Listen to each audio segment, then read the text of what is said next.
In recent news, different stuff going on NFT crypto space, but one of the most exciting things that I heard recently was the NFL changing their blockchain rules as teams they're trying to expand into crypto and NFT deals. And they're gonna let the players play. They're gonna let the players play.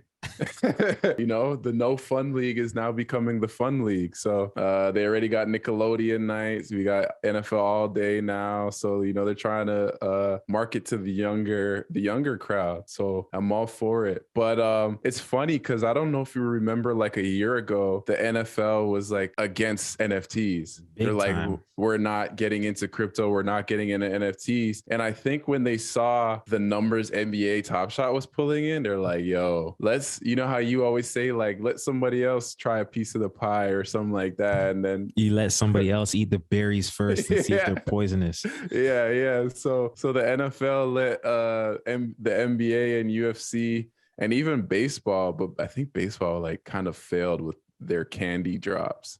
Damn.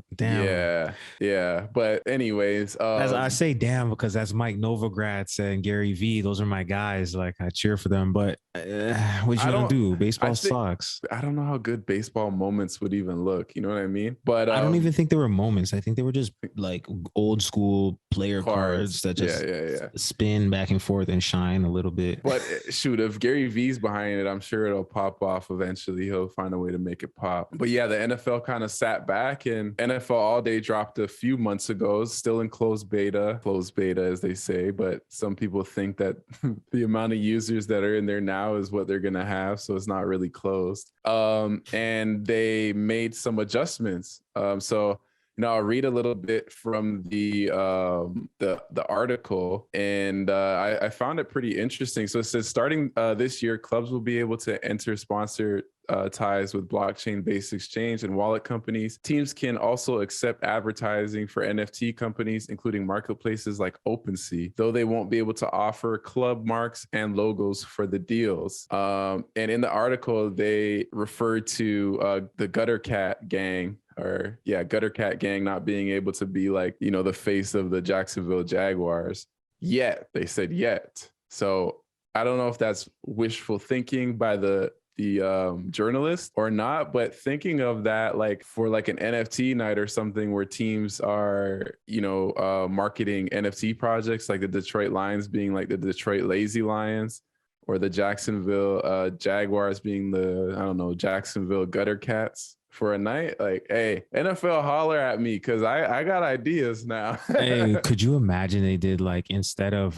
Color Rush on Thursday Night Football, they did like an NFT collection that's like super popular, like they did the Bored Apes versus the Punks, and like the helmets were just like, I don't know, crazy colors. What? Yeah, that would be dope.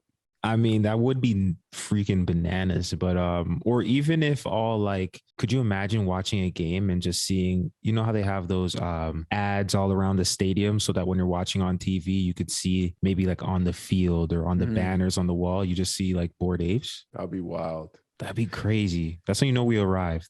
And it's interesting to me because, like, personally, like when you think of America, you don't necessarily think of the NBA. At least in my opinion, you think of the NFL for sure. And so the NFL, I feel like their marketing towards the US in general is like 10 times better than the NBA. I think the NBA is more global, but as far as US market and love, like the NFL owns a day of the week. Think about that. They own a day of the week, and they own a holiday. They own Thanksgiving, and they own Monday, bro, and Sunday. Yeah, because Thursday night's kind of weak. Well, actually, Monday is Bachelor too. So,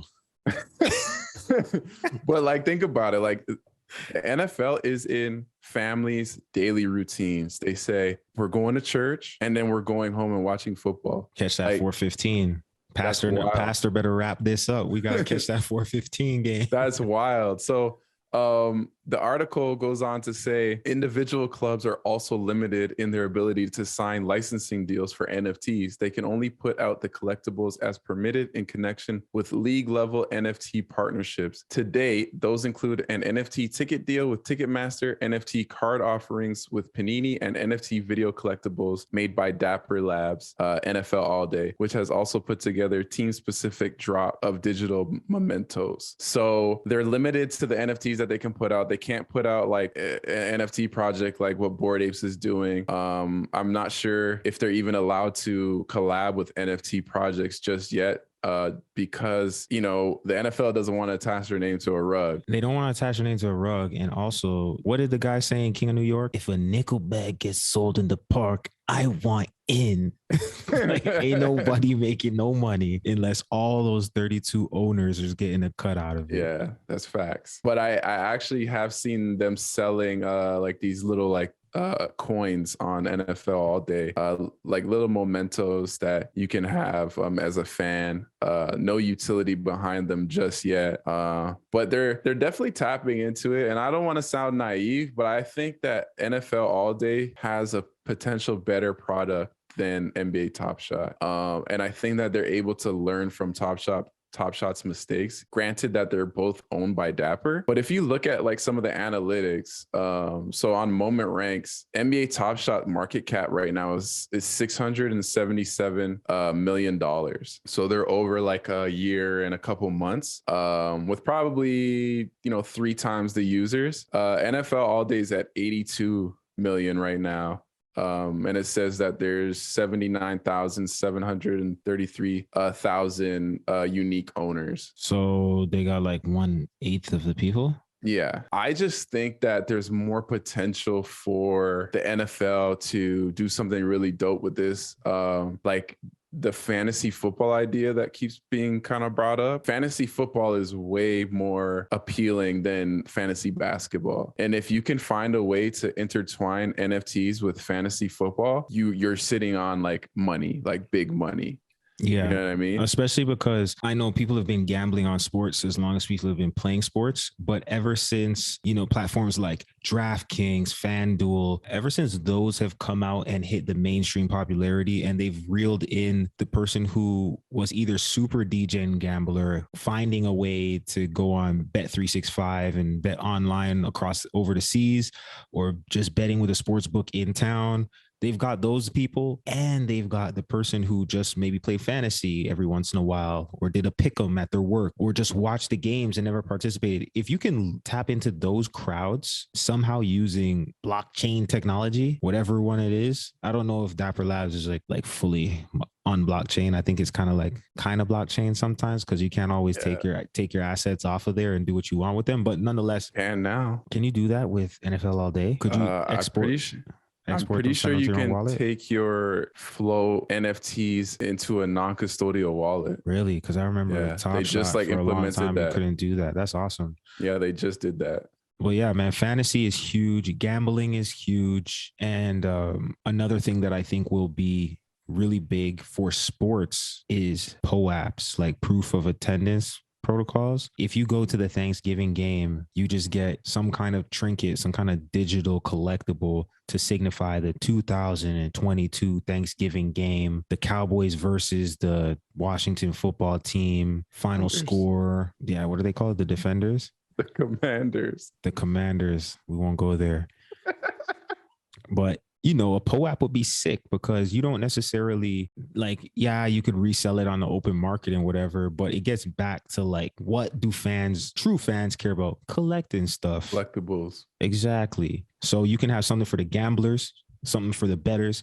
You can have something for the diehard fan who wants every scarf, ticket stub, and poster, and really make full use of the technology. It's very early, and I think people are trying to fit everything into the mold of what the few examples we have are, but not everything is going to be Bored Apes. Not everything is going to be Yuga Labs, but there's a lot of space to create. That's what I was saying. It doesn't have to be. You don't have to be Bored Apes. You don't have to be Yuga Labs. You know what I mean? Like, find your own path and be the best at that, whatever it is. You know what I mean? Like, when you are coming out with a useless token and we're going completely down a different road. But if you're making a useless token just to like feed off the Bored Ape hype, or you're doing like serums and stuff because Bored Apes did it, like it's not unique anymore. So let me ask you this. What about if a stadium issued their own cryptocurrency and they had like Raider bucks, but it was that's dope. That's fire. Yeah. So you could, it's basically like air miles, I guess, and you can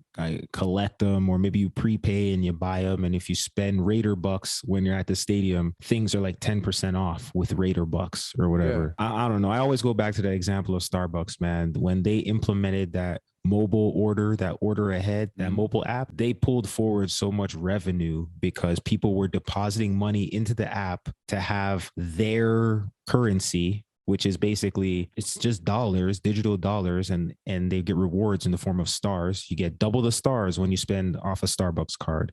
So that was the incentive, trade in your stars and get free drinks every now and then. If teams are able to use that kind of strategy where they can get people to spend in their own currency, I don't know what the legal ramifications are, but that could be another way to tap into this whole blockchain thing and make a profit. I mean, if Starbucks is already doing it, I'm sure it's possible. Like, I'm a Cowboy fan, right? So, say I'm at Cowboy Stadium and I have a Cowboy wallet and I'm, paying for stuff. I preload stuff onto my Cowboy wallet. I'm buying food, I'm buying drinks, and I get a kickback of Dallas dollars or something like that. And I can use those in the stadium. I'm doing that. Or even if like they make it so it's kind of like play to watch, like while you're at the stadium watching the game, you're earning Dallas dollars or whatever it may be, and you can go spend it on certain things. I feel like that's part of like the fan experience, and it also onboards people into what the future is going to be, because we already know it's going to be. These big banks are getting into blockchain, they're getting into crypto. So it's not like this is just a phase or a fad. Like, we're just very, very early, and not a lot of people understand what the world is going to look like, 5-10 years from now. You barely know what it's going to look like 5-10 months from now. Facts.